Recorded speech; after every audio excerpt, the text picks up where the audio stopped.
오늘 철학에도 오신 여러분들을 주님의 이름으로 환영하고 축복하고, 여러분들이 얼마나 귀하게 여겨지는지. 우리 한동안 저와 생사고락을 함께 하셨던, 그리고 구미동 성전 건축에 정말 큰 헌신을 하시고, 또 우리 프라미스 컴플렉스 때도 마찬가지였죠. 우리 문정남 장로님을 천국에 보내고 올라오면서 생각해보리야, 한 영혼이 얼마나 귀중한가. 그리고 주님 앞에 어차피 인간은 한 번은 가요. 안 갈 수가 없습니다. 우리 정문사님이라고 무슨 뚜렷한 묘수가 없어요. 다 아담의 길을 따라서 가는 겁니다. 우리 아들이 그러더라고요. 아빠, 그렇게 기도 많이 하는 우리 할머니도 만약에 중환자실에 신세를 지을까? 그건 누구도 모르지. 그러나 그럴 가능성은 그렇게 없을 것이다. 한 번은 누가 갑니다. 한 번은 누구든지 간다, 이 말이죠.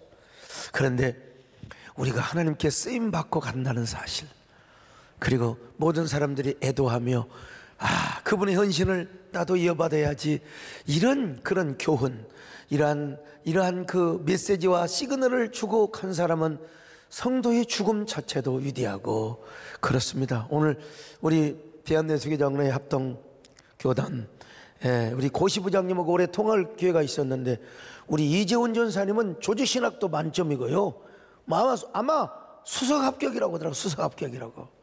참, 내가 왜 이런 얘기 나온지 모르는데, 우리가 하나님 앞에 이렇게 쓰임받는 게 얼마나 감사한지 알 수가. 오늘 이 자리에 그래도 현장에 오신 여러분들, 또 유튜브로 함께 하시는 여러분, 현장에 주님이 운행하시기를 바랍니다. 그 운행 속에서 주님이 여러분에게 길을 열어주시기를 바랍니다. 여러분 앞에 요단강이 갈라지시기를 바랍니다. 홍해바다가 갈라지시기를 바랍니다. 이 자리에 오신 여러분들 뿐만 아니라 지성전과 기도원 유튜브 방송을 통하여 말씀을 듣는 여러분들에게도 길이 열리시기를 바랍니다. 그리고 주님과 함께 가시기를 바랍니다. 그리고 주님 앞에 쓰임 받으시기를 축원합니다. 주 여기 운행하십니다. 주 여기 운행하시네. 나 경배해, 주 경배해. 주 여기 역사하시네. 나 경배해, 주 경배해. 큰 길을 만드시는 주, 큰 기적을 행하시는 주, 그는 나의 하나님. 약속을 지키시는 주, 어둠 속에 빛이 되신 그는 나의 하나님. 우리 몸 만지시는 주, 나 경배해, 주 경배해. 우리 몸 치료하시네. 나 경배해, 주 경배해. 우리 손 편하시기네. 나 경배해, 주 경배해. 나는 여러분 이 찬양을 부르면 막 눈물이 있어. 오늘 이 가운데, 우리 가운데, 그리고 우리 마음에 주님이 운행하시기를 바랍니다. 우리 마음을 만져주시기를 바랍니다. 우리 마음 만지시는 주, 나 경배해, 주 경배해. 우리 마음 치료하시네. 나 경배해, 우리 삶을 치료하십니다. 우리 손 편하시기에 나 경배해, 주 경배해. 그냥 이렇게 끝내요. 노아가 사는 시대는 육체의 시대요, 동물적 본능과 욕구로 사는 시대요, 죄악에 관영한 시대였습니다. 그런 가운데 노아는 하나님의 은혜를 입었다는 겁니다. 오늘 얼마나 죄악이 흉흉하고 죄악이 관영한 시대에도 오늘 우리가 하나님 앞에 나와서 은혜를 입는다는 거, 이것보다 귀중한 사실이 어디가 있습니까? 이보다도 가치 있는 일이 여러분 어디가 있겠습니까? 그래서 하나님께서는 노아에게 은혜를 주셨는데 특별히 무슨 명령을 하셨습니까? 방주를 지어라. 방주는 배가 아닙니다. 배는 여러분 뚜껑이 없어요. 이 아크, 이게 방주란 말을 아크라고 하는데요. 그래서 하나님께서는 노아에게 방주를 건조라고 하셨어요. 자, 창세기 6장 14절입니다. 시작. 너는 고페르나무로 너를 위하여 방주를 만들되 그 안에 칸들을 막고 역청을 그 안팎에 칠하라. 자, 왜 역청으로 칠합니까? 물 세면 안 되니까요. 하나님은 고페르나무, 우리나라의 잣나무 비슷하게 생긴 나무요, 쭉쭉 뻗어 자라난 나무가, 그러니까 여러분 방주를 건조할 수 있죠. 왜 하나님이 방주를 건조하시라고 했느냐? 이 세상을 심판하기 위해서요.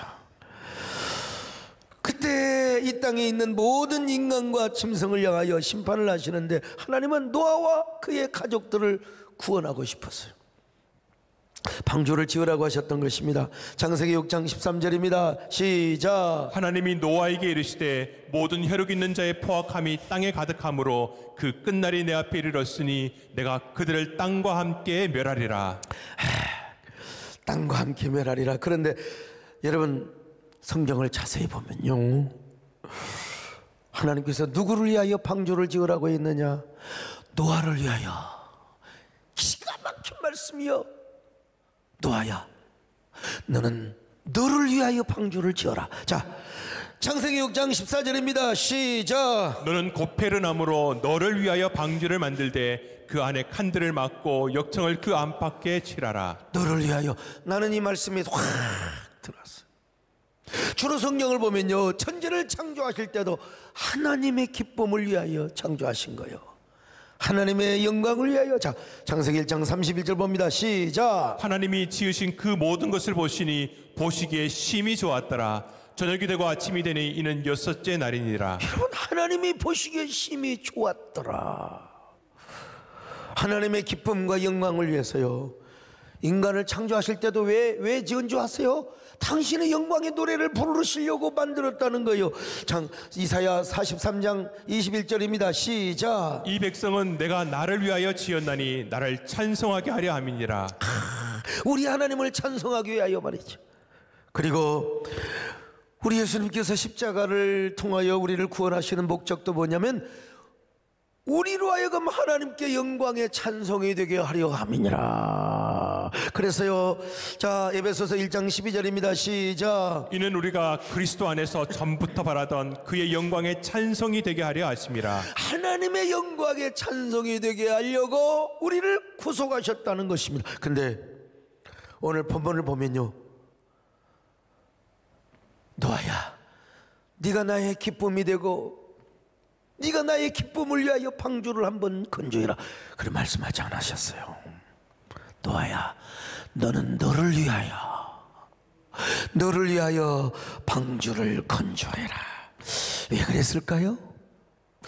많은 사람들이 이분법적으로 문자적으로만 이 본문을 보려고 하는데요, 우리가 이걸 이해하려면 이 영성의 단계를 우리가 좀 알 필요가 있습니다. 깊은 영성에 들어가야 돼요. 기독교 영성 안에는 영성의 4단계, 이게 중세 수도사들이 주로 했던 그 영성 훈련의 단계입니다. 첫째는 뭐냐? 정화의 단계예요. 정화. 먼저 우리가 하나님께 나아가고 하나님과 깊은 관계를 갖기 위해서는 내 영혼과 육체가 정결하게 정화돼야 돼요. 마음만 정화되는 게 아니라. 나 여러분, 저는요, 아침에 샤워를 하면 하루 종일 저는 배를 불어. 체질이. 어떤 사람은 막 목욕탕 사우나를 갔다 오면 막 그냥 완전히 날아간다고 하는데, 우리 같은 사람은 완전히 처져요. 자야 돼, 못해요. 그참 미안해. 아침에 일어나가지고 막 싹 샤워하고 말이죠. 이런 사람들 보면 참 저게 인간인가? 아침에 저는 샤워하고 아침에 씻으면 베레버려야 눈이 해레망탕 해버려 저는. 그런데도 우리 서장님도 집에 가서 다 이게 씻고 오셨죠. 내가 아무리 우리 사랑하는 장로님이라고 하지만 그래도 내가 장례식을 다녀왔잖아요. 예? 제가 입관도 다. 그래서 오자마자 내가 고민을 많이 했어요. 나 오늘 이거 진짜 오늘 이거 잘 씻으면 나는 완전히 차라리도 배려버렸는데 그때 인철 집사가 그래도 하셔야지 또 그러더라고요. 그 지갑이 닮아가지고 그래서 지금 완전히 그냥 해롱해롱하지만 그래도 우리는 마음만 정화하는 게 아닙니다, 여러분. 그래서 구약 성경에서도 다 청결한 그 물이 흐르는 곳에서 몸을 씻고 여러분 나만도 그래서 여러분 요단강에 가서 물 씻으라고 한 거 아닙니까? 나는 그래서 우리 성도들을 향한 애야 강단에 서기 때문에 하나님이 잡아주시겠지. 우리는 막 씻고 나오고 피곤하면 막 얼굴이 부어버려 막 눈이 부어버려 이상한 놈의 체질이라니까. 아무튼 저 죽고 나면 한번 부검 한번 해보세요. 어떻게 생겼나. 정말 여러분, 그런데 영성의 첫 번째 단계가 뭐냐? 몸과 마음을 정화하는 거야. 그래서 중세 수도사들은 항상 옛날에 에센파도 마찬가지요. 세례요 옛날에 다 그랬다니까. 그러면 마음만 정결한 게 아니라 심지어는 성경을 쓰다가 여호와라는 말이 탁 나오면 다시 가서 몸을 씻고 붓을 씻고 몸과 마음을 정화하는 단계. 두 번째는 뭐냐? 영적인 대각성의 단계입니다. 대각성. 이 단계에서는 하나님의 은혜의 찬란한 영광이 우리 영혼 안에 비춰집니다. 그래서 우리 안에 영안이 열려서 하나님의 세계를 바라보고 그 영광의 세키나 속에 들어가게 됩니다. 그 영광의 세키나 속에. 세 번째는 뭐냐? 하나님과 나와의 합일의 단계에 들어가요. 이제는 진짜 내가 주님 안에, 주님이 내 안에. 내가 주님 안에 들어가고 주님이 내 안에 들어온다는 거요. 깊고 신비한 주님과의 동반관계, 신비연합관계가 이루어지는 거예요. 이 중세 수도사들은요, 거의 다, 대부분 다, 그 당시에 다 예수 믿는 사람이야, 다. 중세는 다 복음화 되기 때문에. 누가 덜 믿고, 누가 더 잘 믿느냐의 차이지, 거의 다. 그러니까 전도를 하러 다니고 이런 것보다는 우리는 지금 불신자가 더 많으니까 전도하지 대부분 다 예수 믿는 사람들이기 때문에 아주 그냥 이 전도하고 영혼을 구원하는 일보다도 더 중요한 게 바로 아주 그냥 정화하고 그 다음에 찬란한 영적인 대각성, 그리고는 이제 주님하고 나오고 합일의 단계를 이루는 겁니다. 그러다가 이제 네 번째는 뭐냐? 완전 성숙의 단계입니다. 근데 이거는 지상에서는 불가능해. 주님하고 나오고 하나는 된다 하더라도요, 이 지상에서 완전 성화는 불가능해. 그러니까 계속해서 이 단계에 들어가기 위하여 또 연습하고 또 연마하고 또 훈련받고 또 계속해서 주님과 나와의 합일 속에서 내가 계속해서 완전 성숙을 위하여 노력한다는 것입니다. 바로 중세 수도사들은 수도원에서 이런 영성훈련을 한 것입니다. 그리고 나서 계속해서 또 실패하면 또 오늘 우리도 마찬가지. 우리가 이 땅에서 아무리 성화 생활을 한다 할지라도요, 완전 성숙은 불가능합니다. 그런 사람이 있다면 에녹처럼 들림받겠죠. 하나님께서 순간적으로 그런 상태로 만들어서 엘리야처럼 불병거를 타고 갈 수 있겠죠. 제발 저한테 그런 은혜 주시면 얼마나 좋을까. 근데 그럴 수가 없습니다. 하나님께서 다 한 번 죽는 것은 정한이 치고 특별한 계시의 시대에 엘리야, 에녹 같은 경우는 그랬지만은 내가 어떻게 감히 그런 꿈이나 꿀 수 있겠습니까? 그래서 우리가 할 일은 뭐냐? 언제나 저 높은 곳을 향하여 날마다 나아가는 겁니다. 할렐루야. 저 높은 곳을 향하여 날마다 아멘. 내 뜻과 정성 모두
버나드 수도사가 있었어요. 버나드. 성 프란시스 못지않게 위대한 성자예요. 이 사람은 항상 하나님과 나와의 합일의 삶을 강조하고 가르쳤던 사람인데요, 하나님과 나와의 합일의 삶을 4단계로 설명을 했습니다. 4단계. 첫째로 나를 위한 내 사랑이라는 거예요. 처음 사랑의 시작이요. 이게 무슨 말이냐? 내가 먼저 은혜 받는다는 거예요. 내가 먼저 축복을 받자는 거예요. 내가 복을 받아야 간증이 되고, 내가 은혜를 받아야 돼. 내가 먼저 정결하고, 내가 먼저 성화 생활하고. 맞아요. 남을 구원하고 내가 버림받으면 되겠습니까? 아무 소용없어. 내가 은혜 받고, 내가 거룩하게 살고, 내가 정결하고, 내가 성결하고, 내가 성화의 삶을 살고, 내가 먼저 깨끗하고 경건한 삶을 보여야 된다는 겁니다. 아멘입니다. 다른 사람이 은혜 받기 전에 내가 은혜 받아야 됩니다. 내가 깨끗해야 돼요. 내가 정결해야 된다 이거예요, 여러분. 근데 이제 두 번째는 나를 위한 하나님의 사랑입니다. 내가 은혜 받은 것으로 끝나면 안 돼요. 이제는 내가 은혜 받아서 복을 받아서 경건하게 살고 거룩하게 살고 아주 정결하게 살면서 이제는 뭐요? 하나님의 기쁨이 되는 거죠. 하나님의 기쁨. 내가 성공하고 복을 받아서 하나님께 헌신하는 겁니다. 하나님의 나라를 위하여 내가 먼저 쓰임받고 내가 먼저 헌신하고. 얼마나 좋아요, 여러분. 여러분, 복 받는 것으로 끝나지 마시고, 여러분들의 경건한 삶으로 끝나지 마시고 하나님을 기쁘시게 하시기를 축원합니다. 하나님께 영광이 되게 하시기를 축원합니다. 세 번째 단계, 하나님을 위한 하나님의 사랑이요. 하나님을 위한 하나님의 사랑. 이것은 한마디로 나는 없고 주님만 있습니다. 전적인 자기 헌신과 자기 부정을 함으로써 내가 죽어야 돼. 내가 십자가에 죽어서 나는 없어. 이제는 모든 목표가, 삶의 목표가 하나님. 내가 사는 것도 죽는 것도 언제나 사도 바울의 고백인 것처럼 그저 내 몸에서 그리스도를 존귀하게 하는 삶이요. 나는 망하여도 하나님만 영광 받으면 되는 거예요. 그래서 이 단계에서 순교하는 겁니다. 나는 없어도 주님이 있으면 주님이 계시는 것이고, 내가 있어도 주님이 없으면 주님이 없는 것이요. 모든 것이 주님 중심입니다.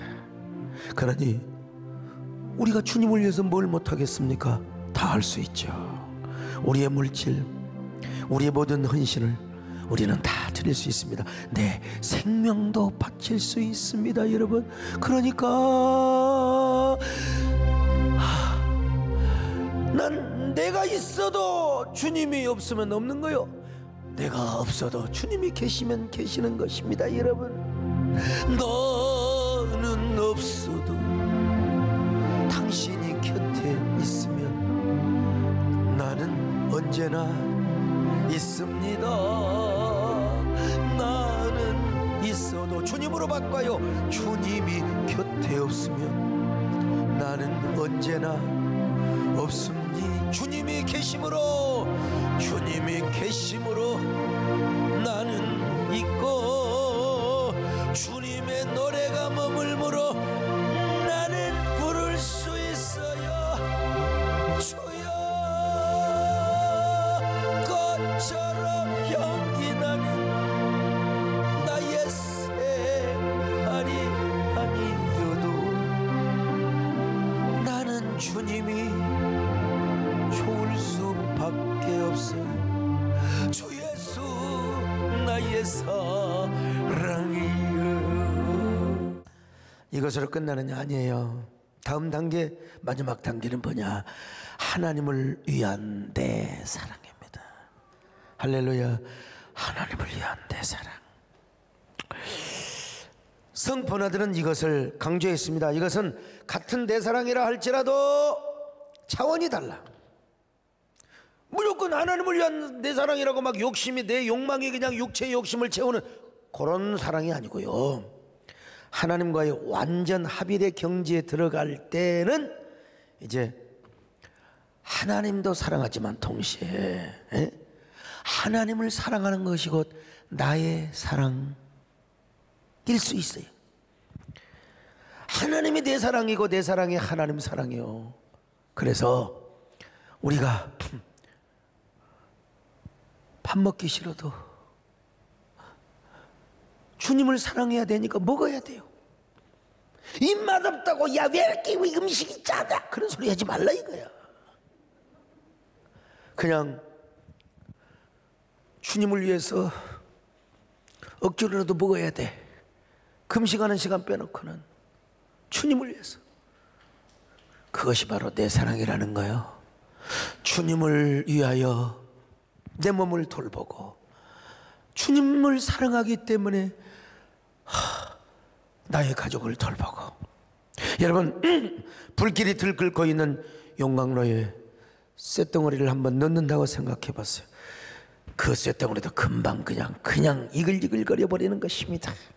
그런 것처럼 우리의 사랑도 하나님의 불타는 사랑에 의해서, 여러분 우리가 주님의 사랑 속에 들어가면 우리도 그냥 부르스름한 하나님의 사랑의 동화가 되어버리고 마는 겁니다. 용광로에 던져진 쇳덩어리가 금세 빨갛게 타라오르게 되는 것처럼 우리가 하나님 속에 푹 빠지면 하나님의 사랑에 완전히 지배가 되어 이제는 주님 사랑이 내 사랑이고 내 사랑이 주님 사랑이 된다는 것입니다. 여러분 나의 사랑도 하나님의 불타오르는 그 사랑에 의해서 완전 통화가 되고 지배가 되기 때문에 그렇습니다. 그래서 내가 하나님께 희생하고 헌신하는 것으로만 끝나는 것이 아니라 이제는 하나님의 영광을 위하여 내가 건강해야 돼.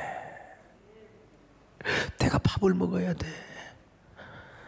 하나님을 사랑해서 잠도 자야 돼요. 하나님을 사랑해서 비타민제도 먹어야 되고.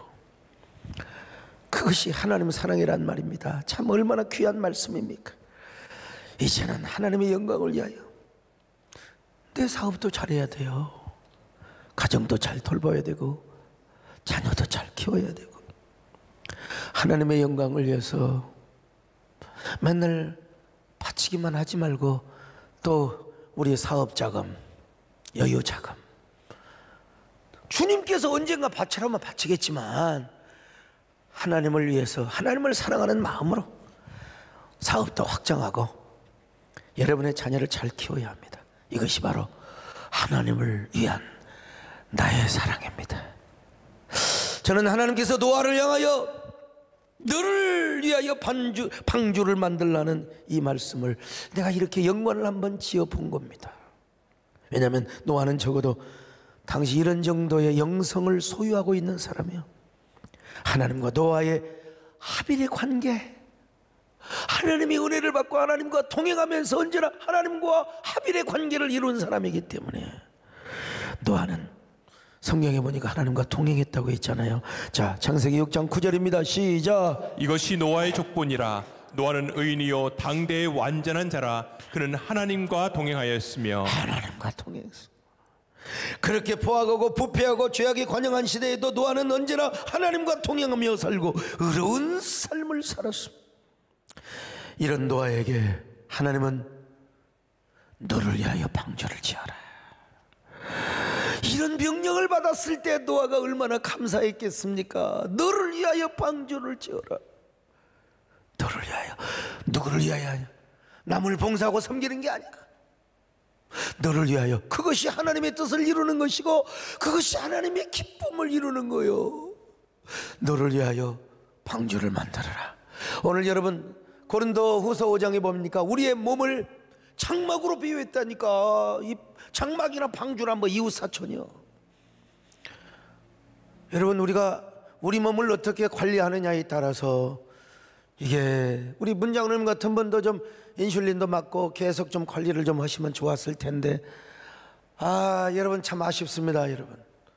여러분들이 여러분의 방주, 여러분의 그 뭡니까 이거 장막, 이 장막을 어떻게 나이 40 이상 되면 더 이상 젊어지지 않습니다. 이제 남자는 30 넘어가면 이제 자꾸 이제 기울어 가는 거예요.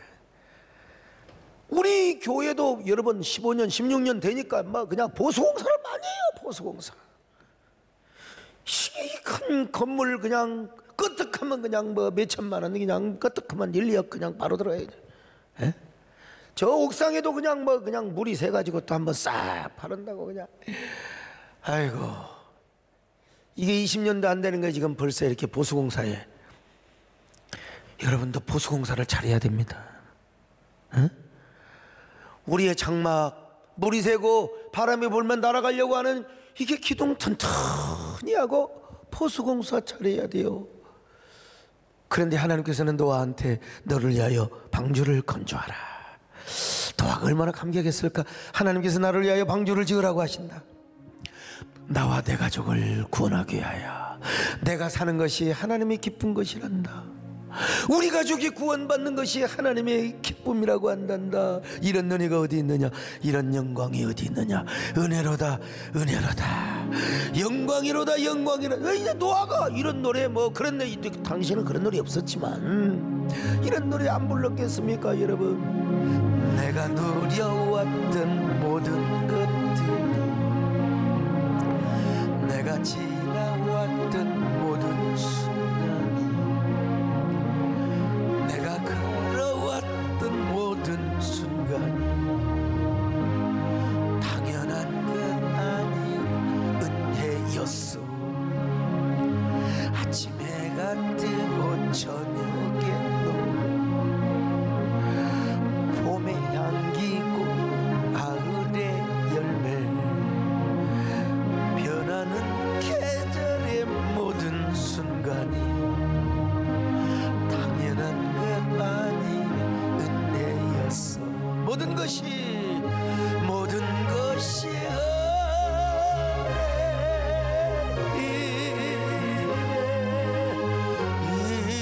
은혜. 내 삶에 당연한 것 하나도 없었던 것을 모든 것이 은혜였어. 자, 그런데 여러분, 방주를 지으라고 해서 하나님이 너한테 아무렇게나 그냥 네가 지고 싶은 대로 지어라 그랬을까요? 야, 그냥 너 은혜스럽게 적당하게 지어라. 천만의 말씀, 천만의 말씀. 하나님의 주신 설계도대로. 창세기 6장 15절입니다 시작. 내가 만들 방주는 이러하니 그 길이는 300규빗, 너비는 50규빗, 높이는 30규빗이라. 여러분, 그러니까 오늘 우리 이걸 뭐라고 합니까? 도량 길이라고 합니까? 아무튼 밑에 우리 미터죠. 미터로 이렇게 환산을 하면은 길이가 한 150m, 그리고 너비가 한 25m, 그리고 높이는 한 15m 정도의 어마어마한, 이게 이제 고페르나무로 이제 지으라고 한 것입니다. 그리고 칸을 막고 역청으로 칠하라. 그리고 상중하 3층으로 만들라고 했습니다만, 여기서 별놈의 영예를 다하는 사람을 봅니다. 그냥 막 칸을 막으니까 우리도 신앙에 칸을 막아야 되고 그럴 필요는 없고, 그냥 거기 다 이게 짐승들을 하려고 하니까 그냥 그러는 거지. 여기서 막 이상하게 3층에서 3층 진흥이 나오고 신앙에 영혼육이 나오고 별 사람들 다 있더만. 옛날에는 그래도 다 은혜가 됐는데 성경 그렇게 해석할 필요가 없습니다. 어쨌든 창세기 6장 14절 같이 봅니다 시작. 너는 고페르나무로 너를 위하여 방주를 만들되 그 안에 칸들을 막고 역청을 그 안팎에 칠하라. 역청을 칠하라는 거 당연히 그건 뭐예요? 역청을 칠해. 물이 안 새게. 예. 여기까지는 게 아니라 우리 몸에도 보수공사 잘해야 된다. 물 안 새게.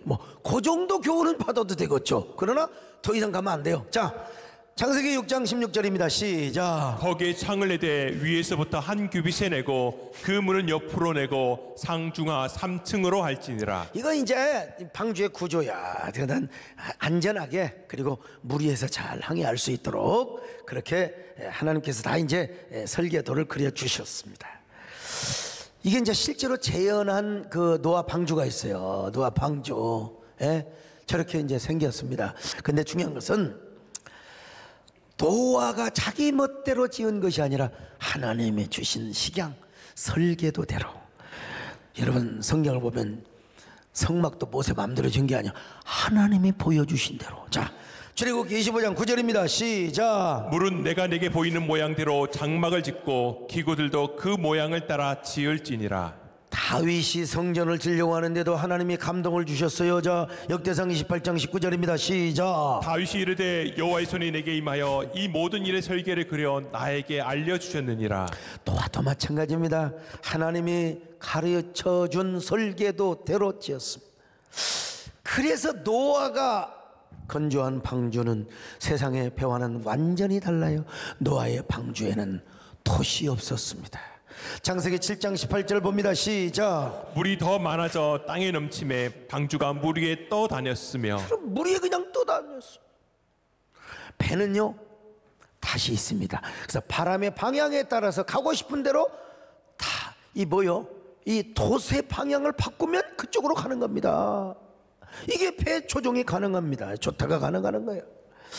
그러나 노아의 방주는 바람의 방향이나 기후 조건에 따라서 움직이는 게 아니어서 오로지 하나님이 이끄시는 대로 다 방주가 움직이는. 노아는 그냥 가만히 있는 겁니다. 가만히 있는 거예요. 노아의 방주에는 키도 없었어요.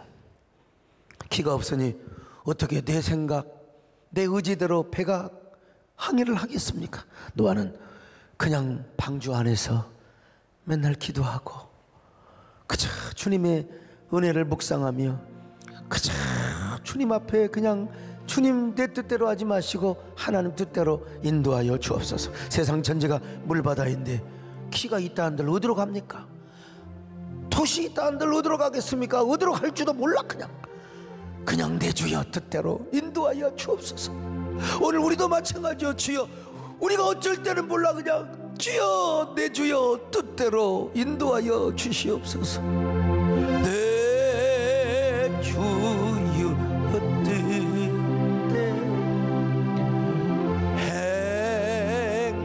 행하시옵소서.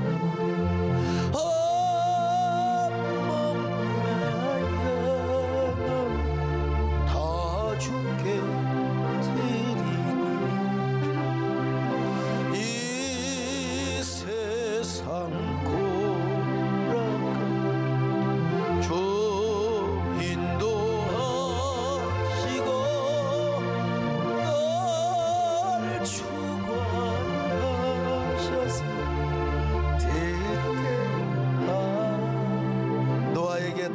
없었느냐?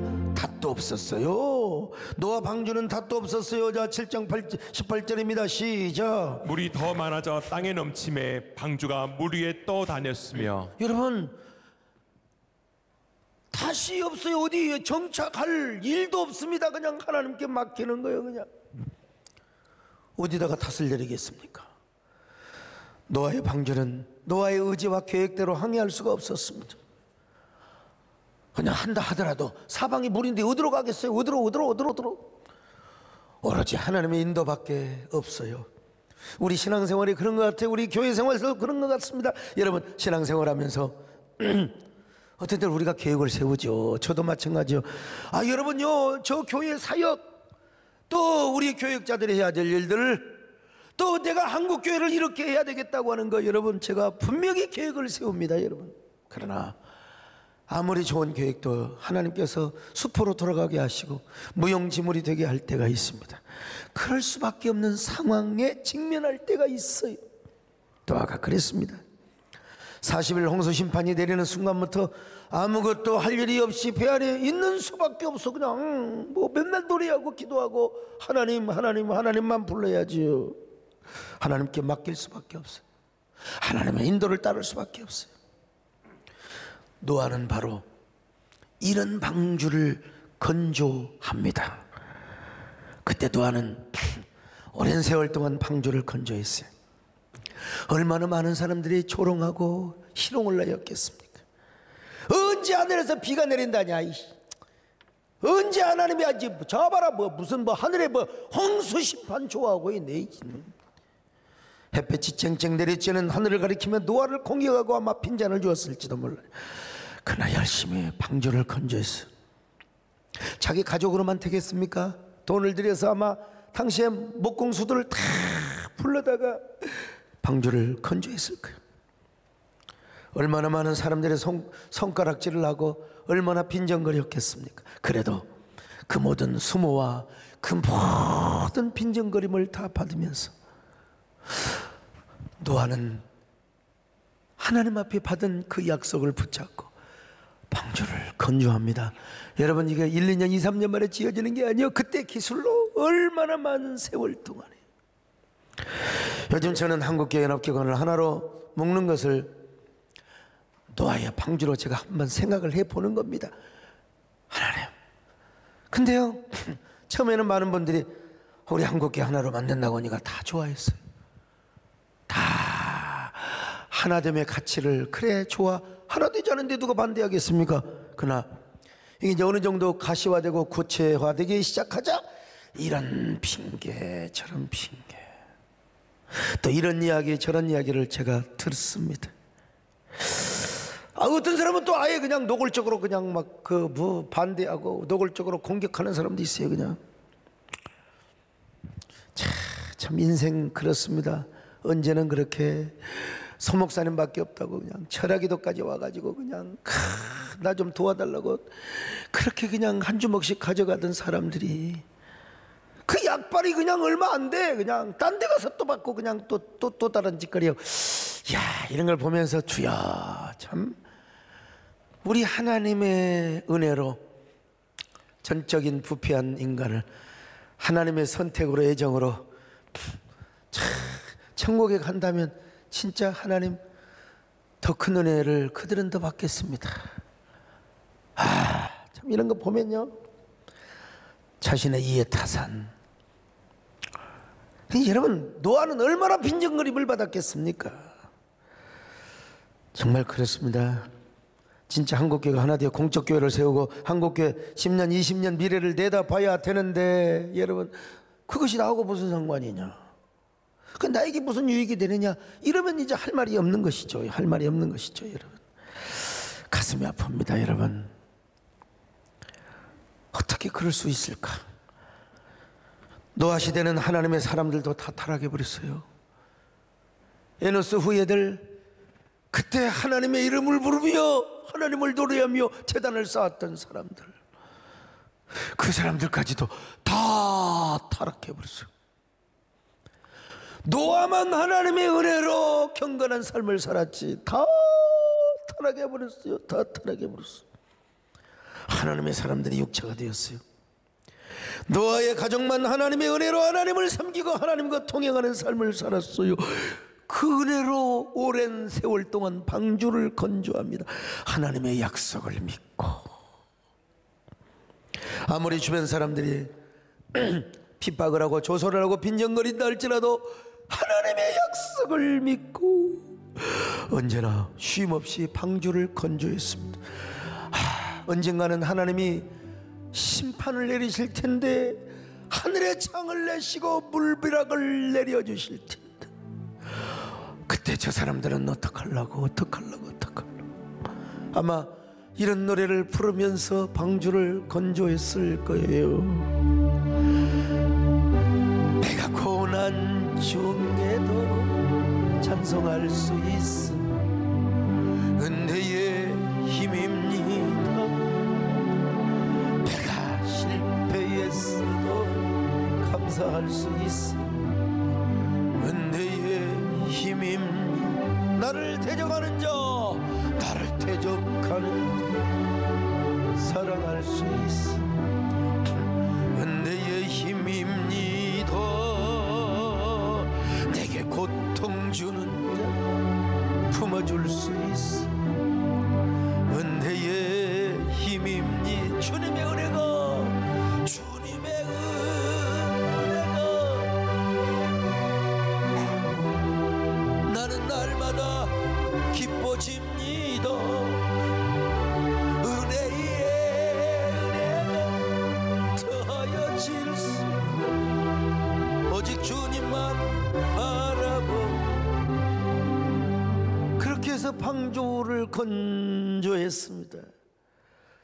노아야, 너희들 가족만 들어가지 말고 이제는 저 모든 혈육 있는 짐승들을 암수 한 상씩 다. 왜? 이 땅의 짐승도 보존을 해야 될 거 아니겠습니까? 그래서 노아의 방주에 그 문을 탁 닫으니까 하늘의 수중대가 열려가지고 물폭탄이 내려오는 게 자그마치 40일 동안. 얼마나 하나 하늘의 수중대가 열려버려도 이 땅의 모든 생물들은 다 쓸어버려. 뭐 이 땅의 뱀 아니라 뭐 깨구락지까지도 다 그냥 물 속에서 다 죽어버리고, 노아와 그리고 그와 함께 방주에 탄 가족들만 구원을 받았어. 성경에 나와 있지 않지만요, 비가 와서 물이 불어가지고 노아가 만든 방주가 막 떴을 거 아니겠어요. 이제 그때 자기를 조소하고 수많은 그 핍박을 했던 수많은 네피림들, 수많은 사람들이 아우성을 치며 나 좀 살려달라고. 노아가 자기 맘대로 할 수가 없잖아요. 그 기골이 장대한 네피림이라고 다 물에 잠겨버리니 뭐 어떻게 살 수가 있겠습니까? 며칠 돼서 보니까 전부 세상에 눈 감고 죽은 사람, 눈 뜨고 죽은 사람, 세상에 어떤 사람은 졸다가 죽은 사람,